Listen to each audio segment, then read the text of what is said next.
رجب المرجب کا مہینہ جاری ہے اور یہ وہ مہینہ ہے جس کے اندر میرے آقا و مولا صلی اللہ علیہ وسلم کو اللہ تعالیٰ نے آسمانوں کی سیر کروائی، اور میرے آقا و مولا صلی اللہ علیہ وسلم جب اس سیر کو چلے تو پہلا آسمان جب آیا تو آگے دیکھا کہ فرشتے استقبال کے لیے کھڑے ہوئے ہیں اور انبیاء استقبال کے لیے کھڑے ہوئے ہیں۔ سوال یہ پیدا ہوتا ہے کہ کیا فرشتوں کی رفتار میرے آقا و مولا سے زیادہ تھی کہ وہ پہلے وہاں پہنچے ہوئے تھے؟ نہیں، ان کی رفتار زیادہ نہیں تھی، بلکہ وہ استقبال کے لیے پہلے میرے اللہ نے حکم دیا کہ میرا محبوب آ رہا ہے، استقبال کرو۔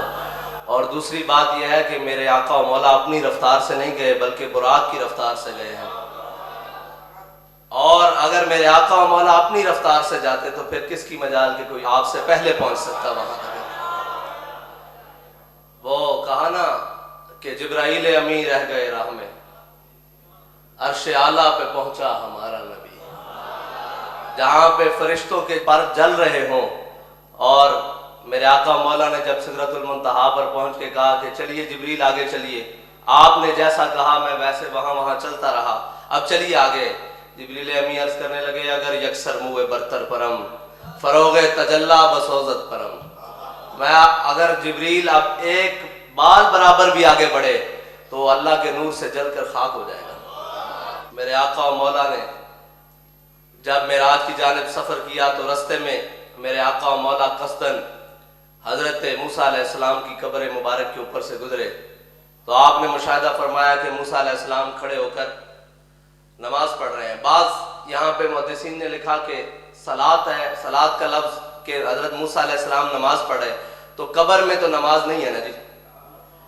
تو پھر مفتی احمد یار خان نعیمی صاحب نے لکھا کہ حضرت موسیٰ علیہ السلام نماز نہیں پڑھ رہے بلکہ قرآن میں ان اللہ و ملائکتہ یصلون علی النبی، یصلون سے معنی مراد یہ بھی ہے کہ وہ میرے آقا و مولا صلی اللہ علیہ وسلم پر کھڑے ہو کر درود السلام پڑھ رہے تھے۔ میرے آقا و مولا جب عرش اولا کی جانب بڑھے تو رستے میں میرے آقا و مولا کو جو مشاہدات کروائے گئے اپنی امت کے بارے میں، میرے آقا و مولا جب آگے بڑھے تو دیکھا کہ کچھ لوگ جن کے پاس ہانڈیوں میں پکا ہوا گوشت ہے اور دوسری جانب اس کے ساتھ بدبودار اور کچا گوشت بھی ہے، تو وہ لوگ ہانڈیوں میں پکا ہوا صاف ستھرا گوشت چھوڑ کر بدبودار گوشت کو کھاتے ہیں، پھر دوبارہ وہ گوشت ہانڈیوں میں آ جاتا ہے، پھر وہی صاف ستھرا گوشت بھی ان کے سامنے ہوتا ہے، اور پھر وہ بدبودار گوشت کی طرف بڑھتے ہیں اور وہ کھانا شروع کر دیتے ہیں۔ میرے آقا مولا نے فرمایا جبریل امین یہ کون لوگ ہیں؟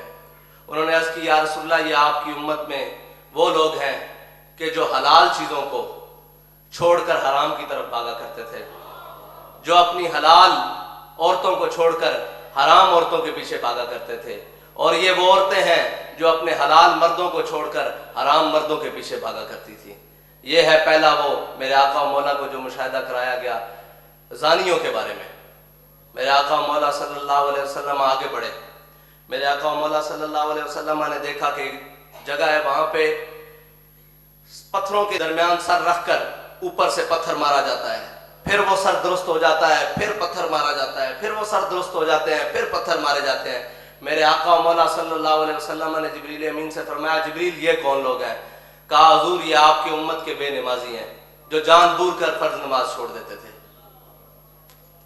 اور جو جان بوجھ کر فرض نمازوں میں کوتاہیاں کرتے تھے۔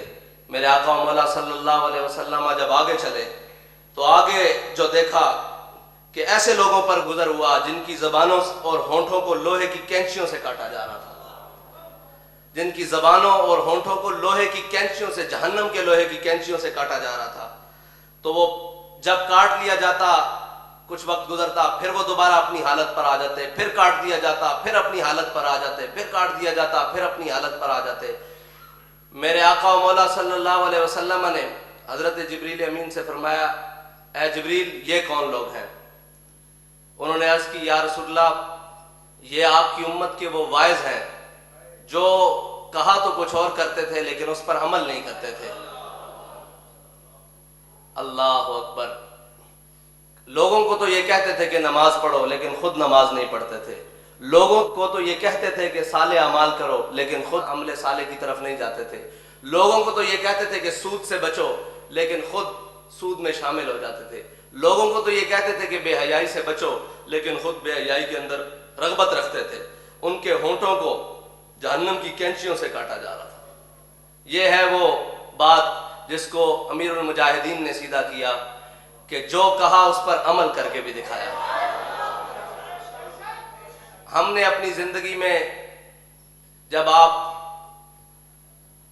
حادثے کے بعد بستر پر آئے تو ہم نے اپنی زندگی میں یہ نہیں دیکھا کہ کبھی آپ جان بوجھ کر آپ نے کوئی فرض نماز سے کوتاہی کی ہو. جیسی بھی حالت آئی، سفر ہو، حضر ہو، مشکلات ہوں، جیلیں ہوں، پانی ہو نہ ہو، سردی ہو، گرمی ہو، آپ نے نماز نہیں چھوڑی. ہاں، نماز جان بوجھ کر کبھی نہیں چھوڑی، بالکل کبھی بھی نہیں. اور جب کہیں آ گئی آپ فرماتے تھے ہمارا کام ہے سجدہ کرنا، مالک کا کام ہے وہ قبول کرے نہ یا کرے. تو سجدے کری جا، کسی نہ کسی دن تو وہ تیرا قبول کر لے گا نا. اور یہ دین کے معاملات میں جتنی انہوں نے صفائی رکھی اور جو سیدھے معاملات رکھے، ہم نے نہیں دیکھا کہ کسی سے لین دین کرتے ہوئے آپ نے کہا ہو کہ جناب یہ تھوڑا اور یہ زیادہ اور یہ ایسے کم ہو. ایک ہم پروگرام میں جا رہے تھے کہ رستے میں ایک ٹول پلازے سے ہم گزر گئے تو صاحب ذرا رش تھا، ہم نے ٹول پلازے کا وہ جو پرچی ہوتی ہے وہ نہیں دی تو آپ نے آگے گاڑی سائڈ پر کروا کے فرمایا تم حساب لگاؤ کتنی گاڑیاں ہیں. میں نے کہا جی اندازاً 25-30 ہے. فرمانے لگے یہ پیسے لے جاؤ 50 گاڑیوں کے پیسے جمع کرواؤ تاکہ کل کو ہمارے اوپر ہمارے سے یہ سوال نہ ہو سکے. ہم اپنے معاملات کو سیدھا رکھیں، اس حد تک احتیاط کرنے والے. لیکن اپنے معاملات کو جو کہا کہ ہم بددیانت نہیں ہیں، اس بددیانتی کے اوپر ثبوت دیا کہ ہم حقیقت میں بھی بددیانت نہیں ہیں.